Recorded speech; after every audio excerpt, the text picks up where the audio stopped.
All right, everybody, welcome back into Cherry Picking. Today's video must add for week 9 of the fantasy hockey season. As always, the video presented by FanDuel Canada, North America's #1 sportsbook.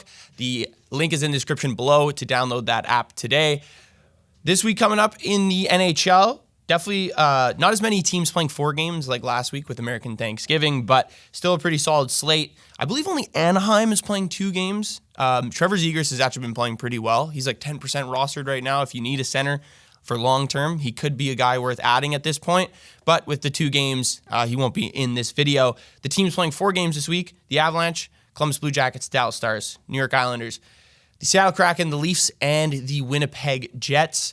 We've got 6 players to add. Let's get into it. All right, so the first guy we're going to be picking up is Sean Monahan on the Columbus Blue Jackets, 40% rostered in Yahoo Fantasy Hockey Leagues right now. The Blue Jackets, as I mentioned in the intro, play 4 games this upcoming week. They could be pretty pesky at times. Like the offense certainly has not really been the problem, especially when they're at home. And Sean Monahan is a guy that is, like as I mentioned, 40% rostered, and definitely a guy you should be adding if he's available in your league. Obviously, for those people in the 10 to 12 man fantasy hockey leagues, but playing on that first line, the first power play as well, with Voronkov and Marchenko on that first line and the first power play. Last week and a half, he's tied 4th in points in the NHL with a goal and 6 assists, so 7 points there.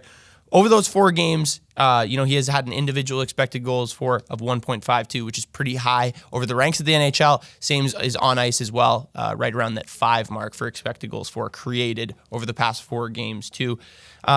With 4 games, as I mentioned, he needs to be picked up in those leagues in the 10 to 12 man leagues. Anything later, he probably is already added. As I mentioned, Trevor Zegras could be another guy to add. But if you need a streamer this week, or if you're even playing in DFS fantasy hockey contest, I think this is a good guy you can add because they have some pretty good matchups. All right, the next guy we're adding is Yegor Sharangovich on the Calgary Flames. He's only played 16 games so far this year. He's battled some injuries, so he's only played about half of the Calgary Flames games, or a little bit less than half, probably missed 6 or 7 games, I would say, at this point. He was great last year. Everyone saw it. He kind of broke out. 31 goals, 59 points, was awesome on special teams, the power play, and shorthanded goals as well, contributed in both assets last season. His last 4 games played, 3 goals, 5 points. Calgary obviously has been buzzing. His expected goals for individually and on ice is pretty high. I think per game over his last 4 games is about 0.5 individually, which is very solid. He's been a huge addition on the power play since coming back from his injury as well, with 3 goals and 4 points. Playing on that second line right now with Michael Backlund and Matt Coronado, who have both been playing well. Coronado has been certainly making a case for himself to stay with the big club since being called up from the AHL. This line has been playing pretty well together. They haven't played a ton together, but as a group, through 5 games played, they create an expected goals for percentage of 61% as a line. So that's pretty solid. As I mentioned, pretty good season last year. So right now is 25% rostered. If he's kind of flying under the radar still kind of getting him at a discount, because last season he was definitely higher than 25% rostered by the end of last season. And in drafts this year, he was taken higher than someone who would be in this position right now. But it's really just because of the injuries. So Yegor Sharangovich, definitely a guy we're going to be adding this week. All right, the next guy we're going to be adding is Jake Neighbours on the St. Louis Blues. 17% rostered in Yahoo Fantasy Hockey Leagues, has the ability to play left and right wing. 24 games played so far this year, just 11 points, but 7 goals is pretty solid on this Blues team. That's either near the top or, if not, tied with the top for goals on this team right now. With the Jim Montgomery bump, I think this is probably the most accessible player for fantasy hockey players, considering he's 17% rostered. He's playing on the first line right now, playing on that first power play, playing on a line with Thomas and Pavel Buchnevich, has been buzzing since the Jim Montgomery hire. Last 2 games played, Neighbours is second on the team in individual expected goals for, only behind his line mate, Pavel Buchnevich.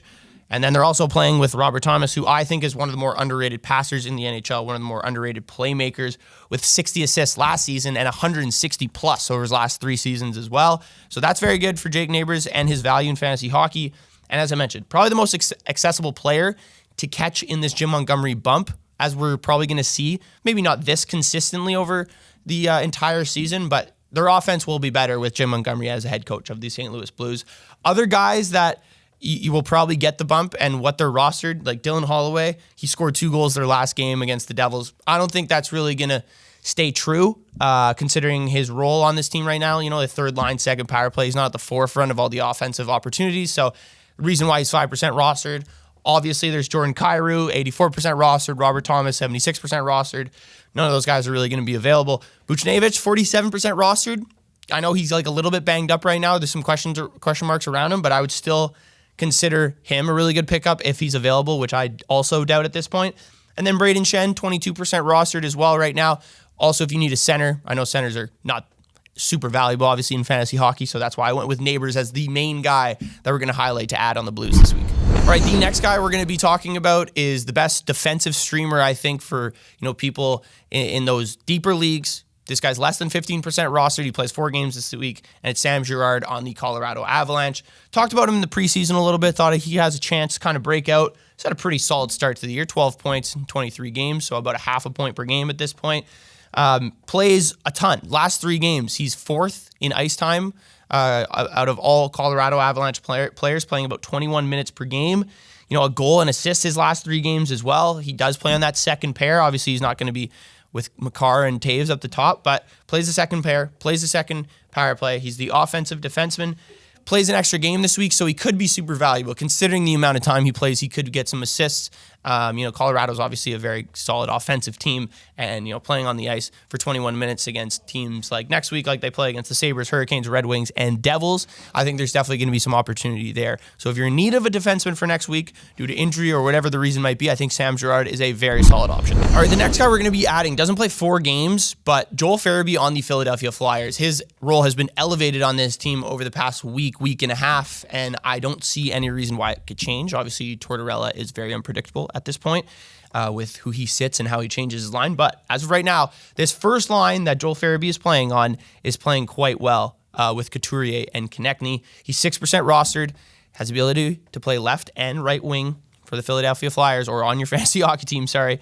Plays on the second power play. He contributes a little bit in the hits and blocks categories as well, kind of like a power forward. His last 3 games, while Farabee has been on the ice, the Flyers have outchanced other teams 30-15 and outscored teams 2-0. That's at all strengths, not just 5-on-5. So he's been playing really well individually as well. Over the past week and a bit, he's 15th in individual expected goals for. Now he doesn't have a ton to show for it because I know he doesn't have any points, but I think this is where you buy low on him. And then, this week is kind of his boom or bust week to see if the analytics are going to come true on the ice. But I think they will. The Flyers have definitely been playing a little bit better than what we've seen at the start, and how many different line combinations they went to. Seems like they're starting to build a little bit more chemistry, a little bit more momentum on the offensive side of things, and I think Joel Farabee will be a guy who will end up being a beneficiary of that. All right, the last guy, I've talked about him before, but he's still 4% rostered, and he plays 4 games this week on the Columbus Blue Jackets. Dmitri Voronkov plays on the first line, the left wing spot on the first line for Columbus with Monahan and Marchenko. That line's been, other than Ken Johnson has been really good recently as well, but in terms of creating actual offense and time on the ice, you want to own this part of the Columbus Blue Jackets, that first line, Voronkov, Marchenko, and Monahan. Last 3 games played, he has 2 goals, 2 assists. Columbus has had some huge games offensively recently as well. Zach Werenski's been a guy who's been absolutely rolling, fantasy hockey-wise and just points-wise. He also leads the team, Voronkov that is, in individual expected goals for over the last 3 games. Plays on the best line on this team, plays on the first power play. He plays 4 games. Next week, he needs to be added if you are in need of a player, and is probably one of the better pickups, I would say, skill-wise for this upcoming week. All right, thank you guys for tuning in. Let me know what you thought of the ads for Week 9 of the fantasy hockey season. Shout out to FanDuel Canada for sponsoring the video. As always, be sure to like, comment, and subscribe, and I'll see you guys in the next one.